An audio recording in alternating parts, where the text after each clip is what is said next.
जय सच्चिदानंद। मंत्र में हमें और थोड़े आगे बढ़ते हैं। शास्त्रकारों ने इस पर बहुत कुछ गुढ़ार्थ बताए हैं। मंत्र रूप को, मंत्राक्षर रूप को, मंत्र बीज को जो अकुलात्मक ज्ञान कराने वाला होता है, कुलात्मक, ये शब्द हमारे लिए नया है। अकुलात्मक, कुलात्मक का अर्थ होता है जो मंत्र जहाँ से पैदा हुआ। इनका अर्थ होता है आपने कौन सी शक्ति को जागृत किया। मंत्र एक शक्ति है। कुल उनका मूल स्थान, जिस तरह हम कृष्ण को कहते हैं तो वो कुल हो गया। राम जी का मंत्र तो वो कुल हो गया। कुल माना मूल स्थान, जहां से पैदा होता है। माँ भगवती ओम ऐं ह्रीं क्लीं तो वो कुल हो गया। वो वहां से स्पंदन चालू होता है ना।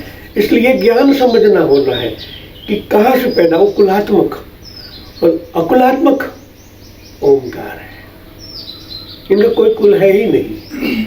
जो मूल है वही परमात्मा का स्वरूप है। और यहाँ आपकी इच्छा पर निर्भर होता है कि आपने कौन सी इच्छा से कौन सा मंत्र चुना है। कोई सिद्धि तो मंत्र का स्वरूप कुलात्मक हो जाता है। सिद्धि आई तो मंत्र का कुल हो जाता है। जो कुल से आपने उनके साथ कनेक्ट किया, कनेक्ट हुए हो, वही शक्ति आपको प्रदान होगी। जिस तरह सतयुग में देवता और दानव दोनों भगवान को याद करते थे, मगर उनके पीछे का मकसद वरदान था। अभी हम रामायण देखते तो वही तो शक्तियां कहाँ टकराती हैं। कुलात्मक और अकुलात्मक की है, ये लड़ाई उनकी ही है। मूल से जो प्राप्त कर लिया वो मूल प्राप्त होगा, मगर इनके पीछे का मकसद शुद्ध है या ये परमात्मा की प्राप्ति का ही है, तो उनमें बहुत फर्क पड़ जाता है। तो हमें तो शुरुआत में परमात्मा को ही याद करना चाहिए, कोई अपेक्षा बिना। तो आपको परमात्मा हृदय से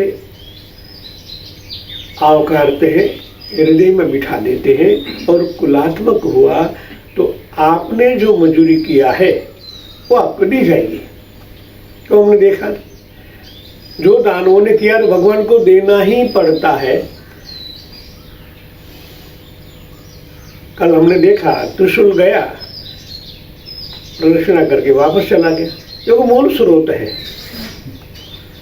वहां कोई अपेक्षा नहीं है।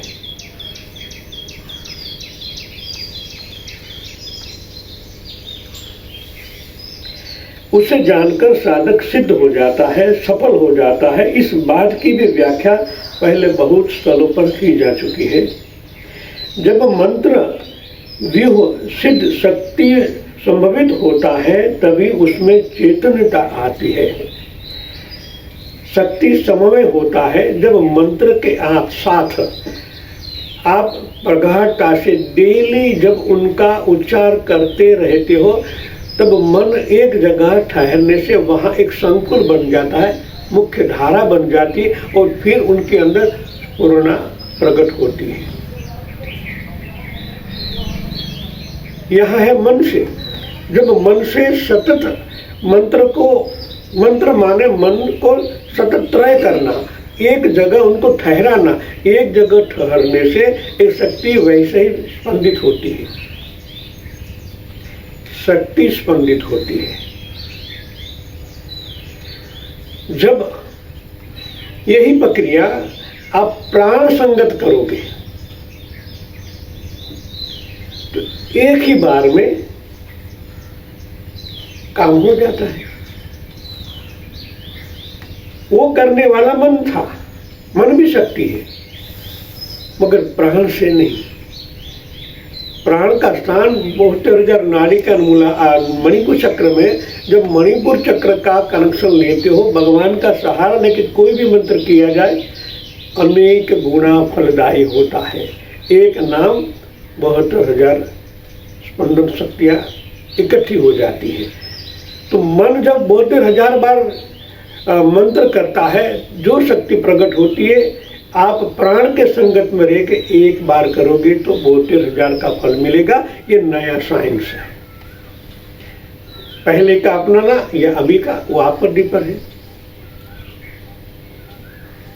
इसलिए मंत्र हो, ज्ञान हो, क्रिया हो, ध्यान हो, सबको तराशा जाना चाहिए, सबको अपडेट करना चाहिए। इस वर्तमान समय के साथ अनुकूल जोड़ने के बाद जो कार्य किया जाएगा तो अनेक गणा आपको फल प्राप्ति होगी। क्योंकि हमारा सनातन धर्म हजारों साल से चला आया है, उसी तरह हम भगवान को प्राप्त करना चाहते हैं। मिलते तो है 100%, मगर बहुत देर के बाद। जब इलेक्ट्रॉन, प्रोटॉन, न्यूट्रॉन के साथ जोड़कर समझदारी के साथ करोगे तो ये जो घंटों में परिणाम मिलता है 1 घंटे में मिल सकता है, जो 1 घंटे में मिलता है 1 मिनट में मिल सकता है। इतना फर्क है। समझदारी के साथ मंत्र करने से तत्काल परिणाम लक्षी होता है और क्रिया सिद्ध भी हो जाता है। यहाँ पर केवल इतना ही बताना है कि ज्ञानवर्ती और क्रियावर्ती दोनों ही शक्तियां आधारभूता होती है। बहुत गहराई से कहा गया है कि ज्ञानवती और क्रियावती दोनों ही शक्तियां आधारभूत होती है। कुछ आधार चाहिए उनको भी। आधार है परम शक्ति, प्राण। प्राण का आधार देने से तत्काल परिणाम लक्ष्य होता है। एक से अनेक प्रकार की शक्तियां मिलकर, एक उदाहरण में बताया है, हम उनको सहजता से बताते हैं। एक से अनेक प्रकार की शक्तियां मिलकर और वे चिद विशिष्ट होती हुई ज्ञानवर्ती तक क्रियावती हो जाती है। ये ज्ञान की बात है। अनेक शक्तियां, अनेक प्रकार के प्राण जब मणिपुर चक्र में इकट्ठे होते हैं, जिस तरह आप यहाँ से सांस ले तो जाता तो यहाँ ही है, इनके बाद ही मूलाधार चक्र कर जाता है। और मूलाधार से जो शक्ति उत्पन्न होती है, प्रकट होने का स्थान तो यही मणिपुर ही है। तो क्यों न यहाँ मणिपुर चक्र का ही सहारा लिया जाए, प्राण शक्ति का सहारा लिया जाए और आप जल्दी से लाभान्वित, शक्ति संपन्न बन जाए।